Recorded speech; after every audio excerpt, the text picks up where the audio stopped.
আসসালামু আলাইকুম প্রিয় ভিউয়ার্স, আশা করি সবাই ভালো আছেন। নতুন পে স্কেল নিয়ে আবারও শুরু হয়েছে আলোচনা।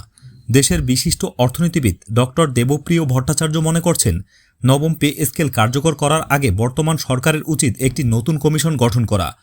তার মতে, আগের সরকারের তৈরি করা পে কমিশনের রিপোর্ট সরাসরি গ্রহণ না করে সেটিকে একটি উপাদান হিসেবে বিবেচনা করা উচিত, কারণ সেই রিপোর্ট এমন কিছু বিষয় থাকতে পারে যা বর্তমান বাস্তবতার সাথে পুরোপুরি সামঞ্জস্যপূর্ণ নয়।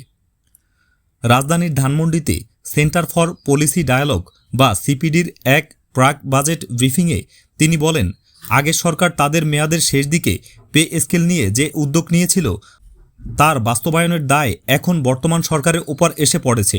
এতে এক ধরনের দীর্ঘমেয়াদী চাপ তৈরি হয়েছে, যা অনেক ক্ষেত্রে অযৌক্তিকও হতে পারে। তাই তিনি জোর দিয়ে বলেন, নতুন সরকারের নিজস্ব পরিকল্পনা ও বাস্তবতা অনুযায়ী একটি নতুন কমিশন গঠন করা জরুরি। এছাড়াও তিনি দেশের অর্থনৈতিক পরিস্থিতি নিয়ে গুরুত্বপূর্ণ কিছু কথা বলেন। পাচার হওয়া অর্থ দেশে ফেরানোর বিষয়ে তিনি বিশেষ গুরুত্বারোপ করেন। তার মতে, শুধু ছোট অঙ্কের টাকা নয়, বড় অঙ্কের অর্থ দ্রুত দেশে ফিরিয়ে আনার ব্যবস্থা নিতে হবে।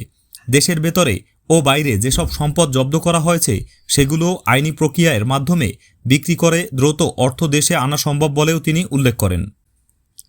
রাজস্ব আদায় বাড়ানোর ক্ষেত্রেও তিনি কিছু গুরুত্বপূর্ণ দিক তুলে ধরেন। তিনি বলেন, যদি রাজনৈতিক অঙ্গীকার এবং প্রশাসনিক বাধাগুলো সঠিকভাবে মোকাবিলা করা যায় তাহলে রাজস্ব আয় উল্লেখযোগ্যভাবে বৃদ্ধি করা সম্ভব।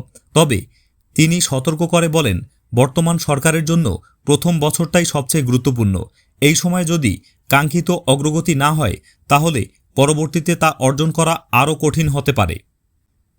সব মিলিয়ে পে স্কেল নিয়ে চূড়ান্ত সিদ্ধান্ত নেওয়ার আগে নতুন করে ভাবনা চিন্তা করা এবং বাস্তবসম্মত পদক্ষেপ নেওয়ার পরামর্শ দিয়েছেন ডক্টর দেবপ্রিয় ভট্টাচার্য। তো ভিউয়ার্স, এই ছিল পে স্কেল নিয়ে সর্বশেষ আপডেট।